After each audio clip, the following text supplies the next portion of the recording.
Someone said to me the other day that they didn't like change. And we were commiserating about change. I like change. You don't like change. But in the end, of course, we all have to like change because change is upon us, isn't it? Change is upon us because of time. We all will change. We will age, will we not? So perhaps I think to myself, I'm going to have the regular path to life. I'm going to go to school. After school, I'm going to get a decent job. I'm going to meet a girl or a boy. I'm going to settle down, perhaps get married, have some children, save some money. And I'm going to keep the same job or the same career forever until I'm old. I can retire my golden years, live in heaven, so to speak, on earth, and then eventually die. But this is not what happens in the average person's life. If you go along and you really talk to people, you will find that their life has had periods of total chaos, great pain, great frustration. And what was true about it all was change.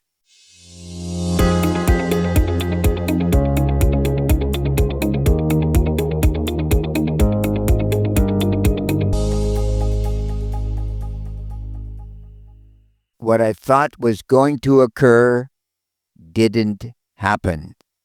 And I'm always fascinated with the biographies of people, of great people, because you think to yourself, the person who comes down to us in history is an icon, really. I mean, they're stunningly intelligent and usually handsome or beautiful, and gosh, their story is so wonderful. But in truth, if you dig a little further, you read that biography, you find it's been a tough life. It's not been an easy life at all. And the net result in the end was that I had a modicum of success. Not as much success as I wanted, but yes, I had my bit of success. But along the way, gosh, did I lose the people that I loved. And I didn't achieve the things I wanted to achieve, be it may school or something spiritual or intellectual. You know, it wasn't an easy life. And I think that's the truth for all of us, isn't it?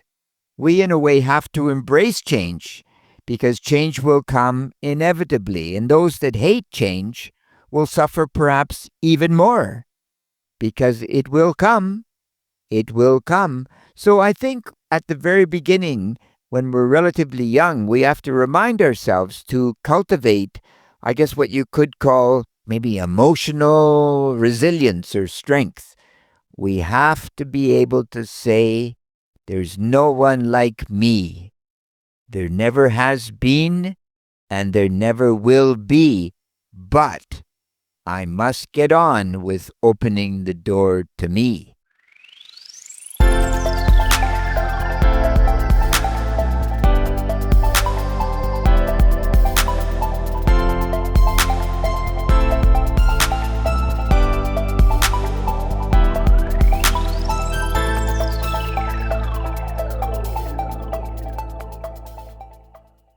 Not easy to do. And I think also many times with change comes stress, and with stress comes methods to alleviate stress. Smoking, drugs, alcohol.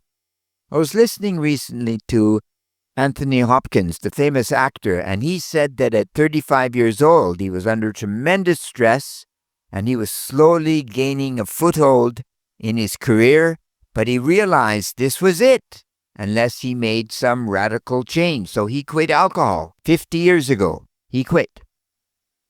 And his career blossomed after that. But, you know, it's the old adage. Certainly when I was young, you can't trust a man who doesn't drink. So I suppose it was the same with actors. You can't trust an actor who doesn't drink. So he obviously lost friends along the way, for sure. But he did say that being sober, if you will, he then reminded himself that he was going to learn continuously. He was going to develop his career. So he moved from the stage and eventually he moved into films, of course, right? So in all of that, he was careful. He was careful to keep his own integrity, to keep his own mind. Even though he claimed he wasn't a religious man, he did seem to spiritually anchor himself, at least in his belief, in some form of transcendence. So that was, I think, a very important thing for him.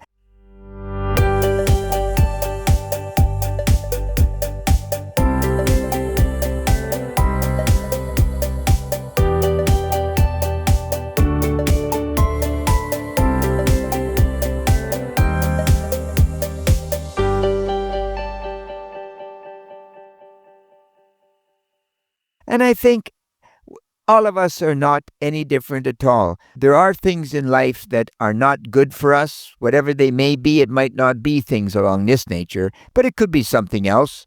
Maybe you have a weight problem, or maybe you can't sleep properly. You like bad friends, if you will.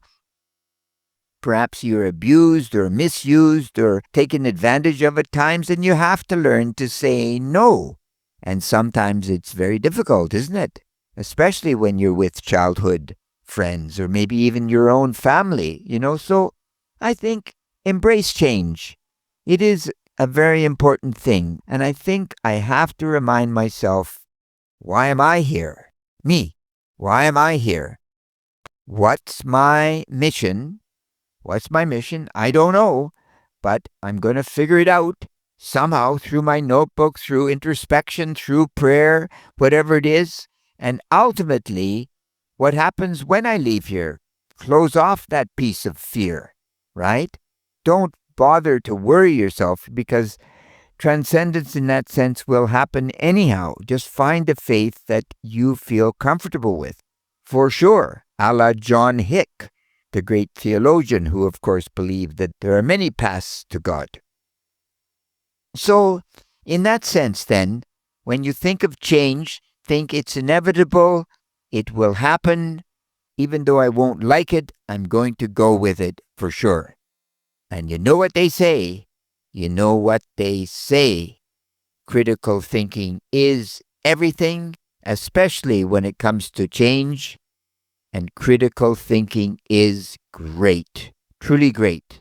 You take care. God bless. Bye-bye.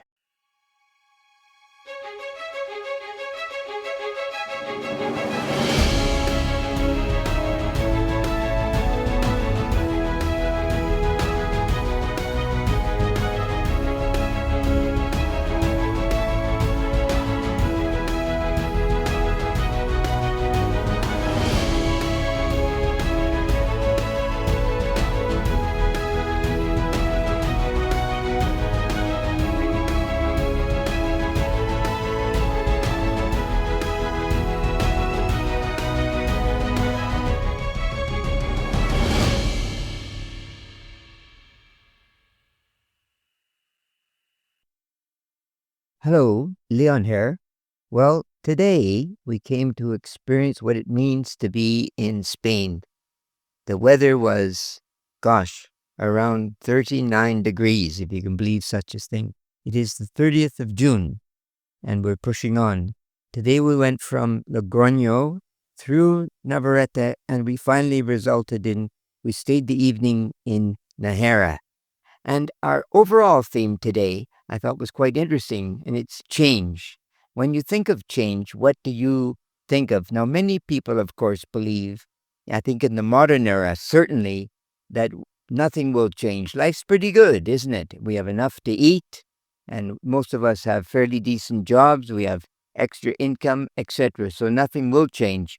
But of course, history has proven to us that there will be a lot of change over time. So I think we have to prepare ourselves for what inevitably will be. Now, I'm 69 years old, and so I remember when I gained consciousness at around 20 years of age, and in reality, the core of me never changed. It's still the same man. I was when I was 20 years old. But the body has changed, and I have to accept that. It's no longer the so called handsome, the handsome man I was when I was 20. It's now the body of an old man. Keep it healthy, keep it smart through your learning, and it will continue to carry on until the very end. So, what must I do to really prepare myself for the future? Well, I think first and foremostly, we must really have an understanding of who I am. I am alone in this world. There is no one like me. There never has been, and there never will be. But so what? So what?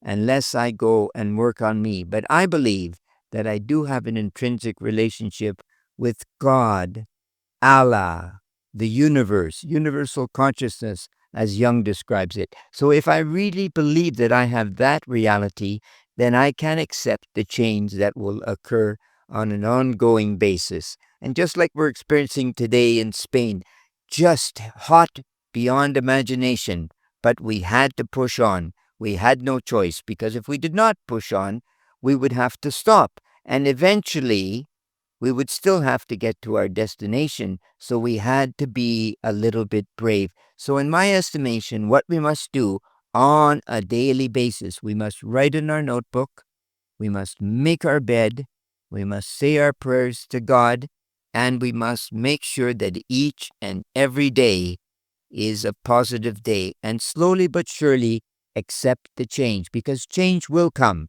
It's always come in history. The town we're staying in today actually belonged, for a time, belonged to the Muslims for 200 years. And then it was taken back in the 10th century by the Spaniards, and it continued to be part of this Spanish culture until today. So this area has experienced change always. Now to David. Yes, so Dave here. So, as Leon had mentioned earlier about the body changing, I'd just like to continue on with that theme for a moment. That we have been on this El Camino walk for over a week at this point. And let's just say I feel that, I don't know about Leon, but my body has changed quite a bit physically in that time. With each day, the ascents up the hills get easier, and so does the distance walking.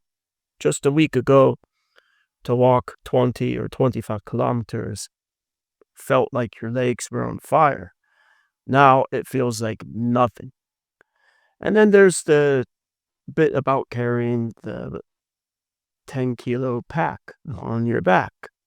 Once again, earlier in the week, I think we were both suffering quite a bit from the pain, but now the pain has been reduced. And as a good friend of mine, a professional bodybuilder from New York, said to me, he said, by the time you come back from the El Camino walk, your back will be as broad as your calf muscles in your legs. And of course, you guys, maybe you've seen the pictures we've posted online, and that should give you a sense of what he means, frame of reference there. So I'd just like to sum up again that the uh, the body has been changing just in this short time period. Change is inevitable. Whether change is good or bad, it's hard to say. I feel personally it's what you make of it. And it's something you cannot control, but you can control how you react to the change. So, as David has said, I think we have to prepare ourselves for the inevitability of change in life.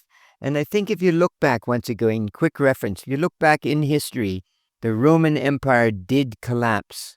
And 100 years after the end of the Roman Empire in 476 and 576, there were actually only 20 or 25,000 people living in Rome.